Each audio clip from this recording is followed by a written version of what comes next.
کہتے ہیں کہ ایک چینی بڑھیا کے گھر میں پانی کے لیے 2 مٹکے تھے جنہیں وہ روزانہ ایک لکڑی پر باندھ کر اپنے کندھے پر رکھتی اور نہر سے پانی بھر کر گھر لاتی۔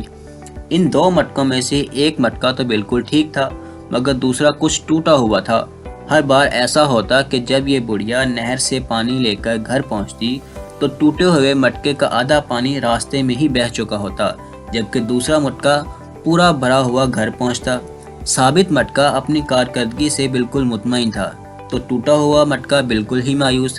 حتیٰ کہ وہ تو اپنی ذات سے بھی نفرت کرنے لگا تھا کہ آخر کیوں کر وہ اپنے فرائض کو اس انداز میں پورا نہیں کر پاتا جس کی اس سے توقع کی جاتی ہے۔ اور پھر مسلسل 2 سالوں تک ناکامی کی تلخی اور کڑواہٹ لیے ٹوٹے ہوئے گھڑے نے ایک دن اس عورت سے کہا،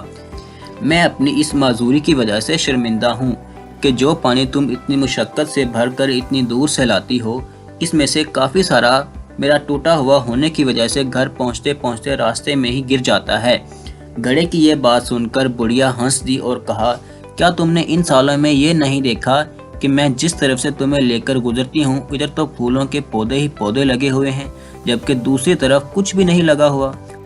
مجھے اس پانی کا پورا پتہ ہے جو تمہارا ٹوٹا ہوا ہونے کی وجہ سے گرتا ہے، اور اسی لیے تو میں نے نہر سے لے کر اپنے گھر تک راستے میں پھولوں کے بیج بو دیے تھے تاکہ میرے گھر آنے تک وہ روزانہ اس پانی سے سیراب ہوتا رہا کریں۔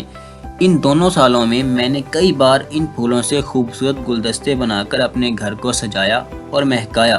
اگر تم میرے پاس نہ ہوتے تو میں اس بار بہار کو نہ دیکھ پاتی جو تمہارے دم سے مجھے نظر آتی ہے۔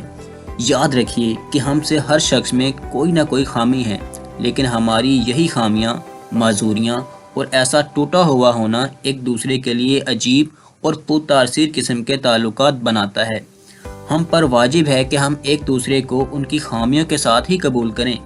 ہمیں ایک دوسرے کی ان خوبیوں کو اجاگر کرنا ہے جو اپنی خامیوں اور معذوریوں کی خجالت کے بوجھ میں دب کر نہیں دکھ پاتے۔ معذور بھی معاشرے کا حصہ ہوتے ہیں اور اپنی معذوری کے ساتھ ہی اس معاشرے کے لیے مفید کردار ادا کر سکتے ہیں۔